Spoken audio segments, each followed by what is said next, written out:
De sorte que todas as gerações, desde Abraão até Davi, são 14 gerações. E desde Davi até a deportação para a Babilônia, 14 gerações.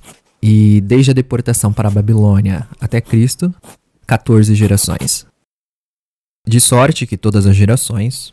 Essa divisão dos nomes nas tabelas genealógicas foi, sem dúvida, adotada com o propósito de facilitar a memorização. Era comum entre os judeus, e outros exemplos semelhantes são encontrados. Os judeus eram desprovidos de outros livros além do Antigo Testamento e tinham apenas algumas cópias deste entre eles, principalmente em suas sinagogas. Portanto, eles naturalmente elaboravam planos para ajudar a memorizar os principais fatos de sua história. Um método usado era dividir as tabelas de genealogia em partes de igual tamanho, para serem memorizadas. Isso facilitou muito lembrar os nomes. Um homem que desejasse memorizar os nomes de um regimento de soldados, naturalmente o dividiria em companhias e pelotões, o que facilitaria muito seu trabalho. Esse foi, sem dúvida, o motivo no caso em questão. E embora não seja estritamente preciso, ainda assim era a maneira judaica de manter seus registros e atendia ao propósito. Havia 3 pessoas e eventos importantes que, quase ou totalmente, dividia a história dos judeus em partes iguais: Abraão, Davi e o cativeiro babilônico.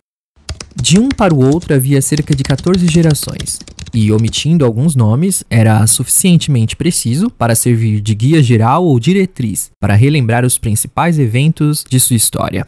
Ao contar essas divisões, no entanto, veremos que há certa dificuldade em identificar o número 14 em cada divisão. Isso pode ser explicado da seguinte maneira. Na primeira divisão, Abraão é o primeiro e Davi o último, totalizando 14. Na segunda série, Davi seria naturalmente colocado em primeiro lugar, e o 14º se completa em Josias, por volta da época do cativeiro, suficientemente próximo para obter um cálculo conveniente. Na terceira divisão, Josias seria naturalmente colocado em primeiro lugar, e o número seria completado em José, de modo que Davi e Josias seriam contados 2 vezes. Isso pode ser demonstrado pela seguinte tabela de nomes.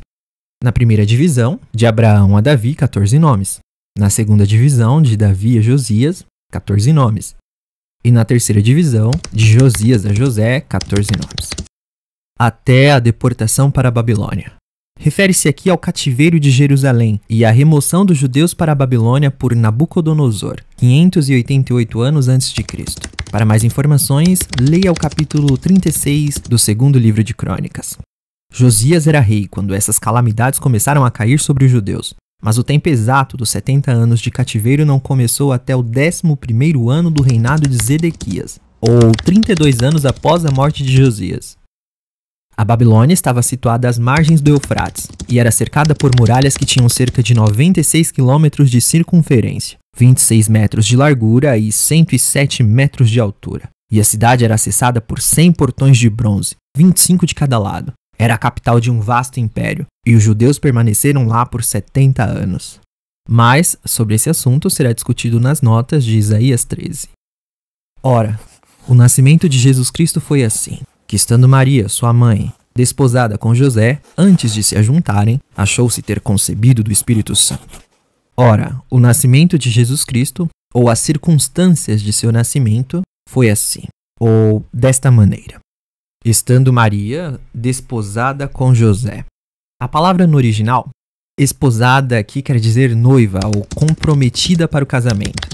Havia comumente um intervalo de 10 ou 12 meses entre os judeus, entre o contrato de casamento e a celebração das núpcias.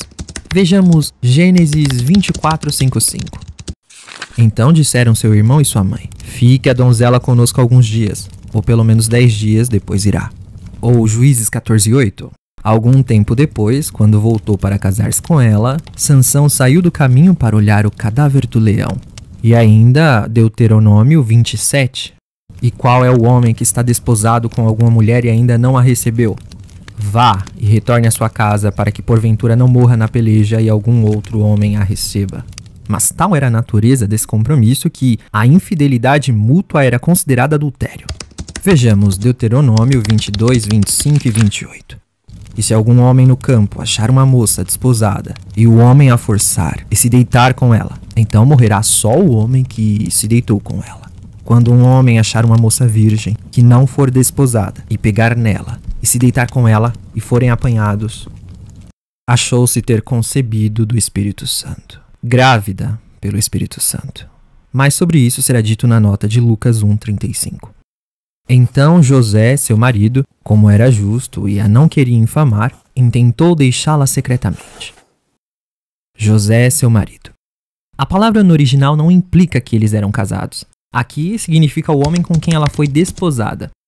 Como era justo, a justiça consiste em dar a cada um o que lhe é devido. No entanto, esse não é evidentemente o caráter que se pretende atribuir aqui a José. O significado é que ele era gentil, carinhoso, misericordioso. Que ele era tão apegado a Maria que não queria que ela fosse exposta à vergonha pública. Portanto, procurou secretamente dissolver o vínculo e devolvê-la aos seus sem a punição comumente infligida ao adultério. A palavra justo tem não raramente esse significado de brandura ou misericórdia, como em 1 João 1:9. Se confessarmos os nossos pecados, ele é fiel e justo para nos perdoar os pecados e nos purificar de toda a injustiça. E a não queria infamar, expor a mulher à vergonha ou infâmia pública. O adultério sempre foi considerado um crime de natureza muito hedionda. No Egito, ele era punido com o corte do nariz da adúltera.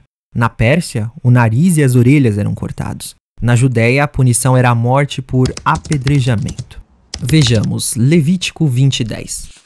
Também o homem que adulterar com a mulher de outro, havendo adulterado com a mulher do seu próximo, certamente morrerá o adúltero e a adúltera. Ezequiel 16:38 e 40. Eu a condenarei ao castigo determinado para mulheres que cometem adultério e que derramam sangue. Trarão uma multidão contra você, que a apedrejará e com suas espadas a despedaçará. João 8:5. E na lei nos mandou Moisés que as tais sejam apedrejadas. Tu, pois, que dizes? Essa punição também era infligida quando a pessoa não era casada, mas desposada. Vejamos Deuteronômio 22, versículos 23 e 24. Quando houver moça virgem, desposada, e um homem a achar na cidade, se deitar com ela, então trareis ambos à porta daquela cidade, e os apedrejareis, até que morram, a moça porquanto não gritou na cidade, e o homem porquanto humilhou a mulher do seu próximo. Assim tirarás o mal do meio de ti. Nesse caso, portanto, a punição normal teria sido a morte, dessa forma dolorosa e ignominiosa. No entanto, José era um homem religioso, brando e terno, e não estava disposto a se queixar dela ao magistrado, nem expô-la à morte, mas procurou evitar a vergonha e deixou que ela fosse em segredo. Intentou deixá-la secretamente. A lei de Moisés dava ao marido o poder de se divorciar, como vemos em Deuteronômio 24. Quando um homem tomar uma mulher e se casar com ela, então, será que se não achar graça em seus olhos, por nela encontrar coisa indecente, far-lhe-á uma carta de repúdio, e lhe dará na sua mão, e a despedirá da sua casa. Era costume em uma carta de divórcio especificar as causas pelas quais o divórcio era feito, e testemunhas também estavam presentes para testemunhar o divórcio. Mas nesse caso, ao que parece, José resolveu expulsá-la sem especificar a causa, pois não estava disposto a torná-la um exemplo público. Esse é o significado aqui de em particular. Tanto para José quanto para Maria, isso deve ter sido uma grande provação. José estava ardentemente ligado a ela, mas seu caráter provavelmente seria arruinado, e ele considerou apropriado separar-se dela. Maria era inocente, mas José ainda não estava convencido de sua inocência. Podemos aprender com isso a depositar nossa confiança em Deus. Ele defenderá os inocentes. Maria estava correndo risco de ser exposta à vergonha. Se ela estivesse ligada a um homem cruel, apaixonado e violento, teria morrido em desgraça. Mas Deus ordenou que ela fosse desposada por um homem gentil, amável e carinhoso. E no devido tempo, José foi informado da verdade sobre o caso e recebeu sua fiel e amada esposa em seu seio. Portanto, nosso único objetivo deve ser preservar uma consciência livre de ofensas, e Deus protegerá a nossa reputação. Podemos ser atacados por calúnias, as circunstâncias podem estar contra nós, mas no devido tempo, Deus cuidará de vindicar ou justificar nosso caráter e nos salvará da ruína. Terminemos estas notas com a leitura do Salmo 37, versículos 5 e 6. Entrega o teu caminho ao Senhor, confia nele, e ele o fará. E ele fará sobressair a tua justiça como a luz, e o teu juízo como o meio-dia.